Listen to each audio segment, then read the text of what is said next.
Hello, everybody. This is your Digital Super Saiyan 3 back here with a new video. And I kind of regret not doing more Spider Man videos for Spider Man month back in August. And so to make up for it, I'm making a new Spider Man video. And this is a review of a very short lived Spider Man series in the 2000s. And no, I'm not talking about Spectacular Spider-Man. I already talked about it in my list of top 10 Spectacular Spider-Man episodes. No, I'm talking about that other Spider-Man show from the 2000s. Spider-Man, the new animated series.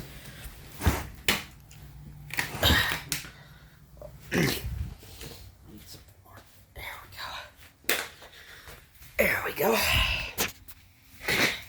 So, yeah.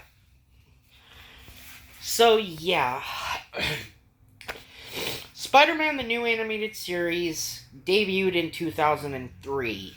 Yes, that's right. 19 years ago. It started in the summer, where it aired in July, and then ended in September. It was canceled after one season, with a span of 13 episodes. And this is a CGI animated Spider-Man show. And guess where this show originally aired on? Yes, freaking MTV. Yes, this show was a show on MTV.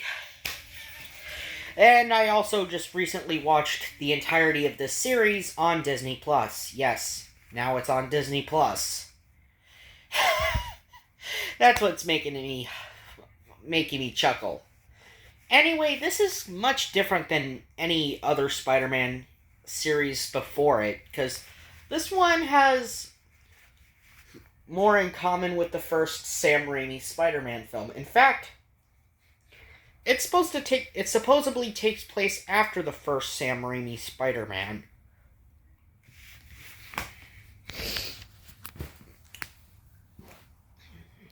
So, this series follows Peter Parker in college, along with Mary Jane Watson and Harry Osborn. Peter in this series is also played by Neil Patrick Harris. Yes, How I Met Your Mother star Neil Patrick Harris. Yes, this was before Neil Patrick Harris ever played the role of Barney on How I Met Your Mother, because it wasn't even a twinkle in Neil Patrick Harris's eye yet. You also have the likes of Lisa Loeb playing Mary Jane Watson, Ian Zuringer, I don't know how to pronounce his name, playing the role of Harry Osborn. And you also had other alumni from Spider-Man past, from different Spider-Man shows actually appearing in this show, with the likes of Stan Lee,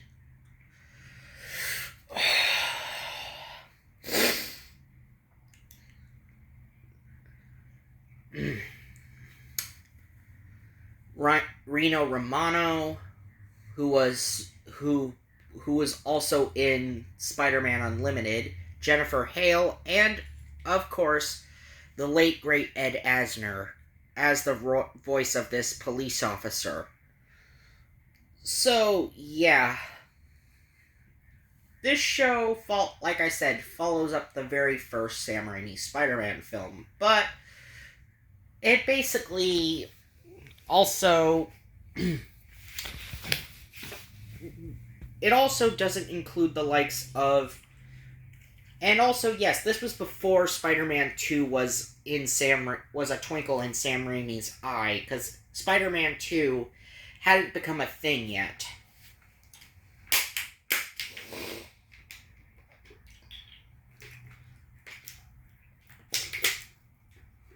Now, the villains of this show were a mixture of villains who came from the comics, like Kraven the Hunter, Silver Sable, the Lizard, Kingpin.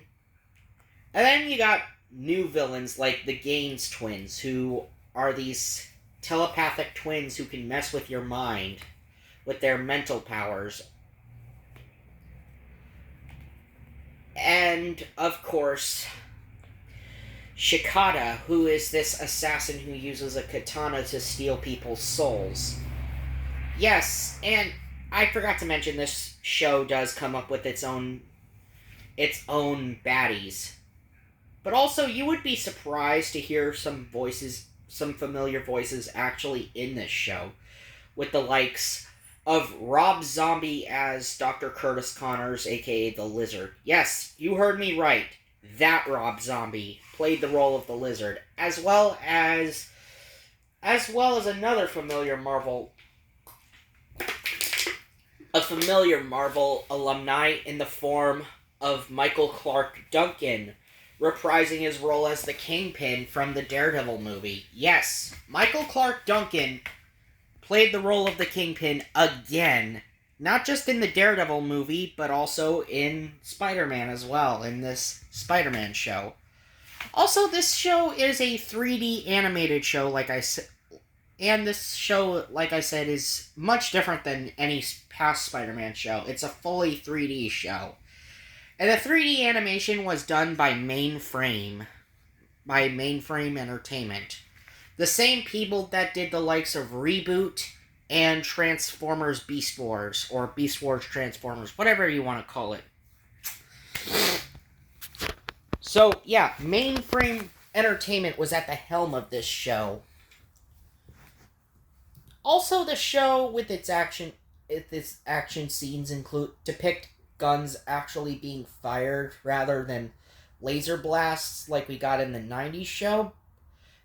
But this time it's actual gunfire being used, as well as mid-cursing, alcohol, and yes, we even see the likes of blood in this show.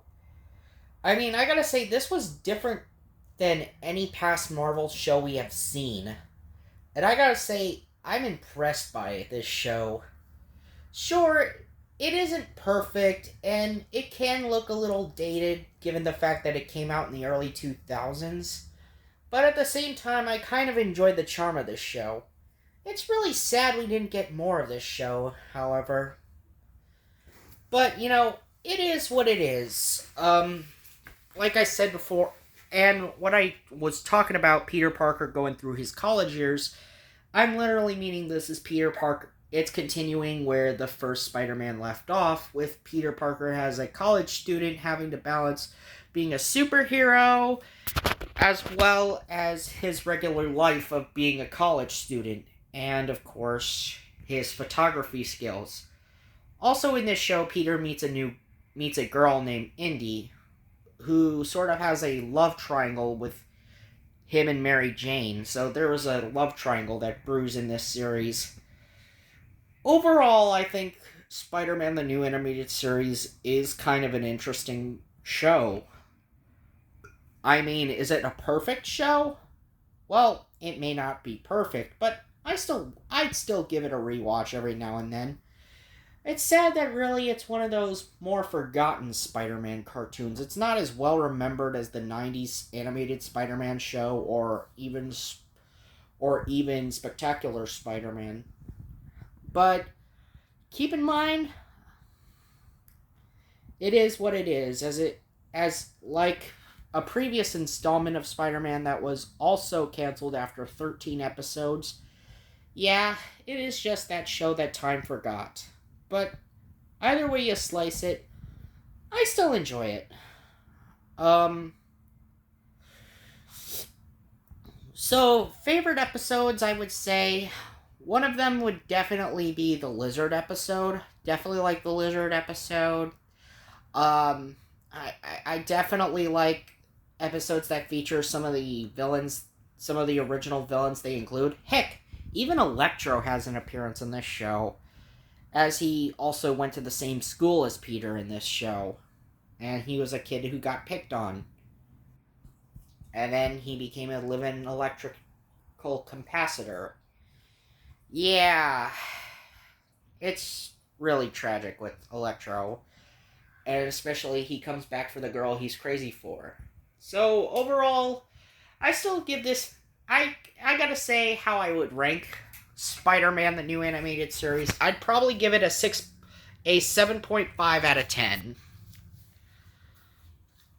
It's just a decent little show. It was such a unique little show. I wouldn't say it was perfect, but I'd still say I love it. I'm probably got to say it definitely felt in spirit to Spider-Man and definitely deals with the dynamics that Peter had been going through. Anyway, this has been your Digital Super Saiyan 3, and I will see you guys next time. See ya!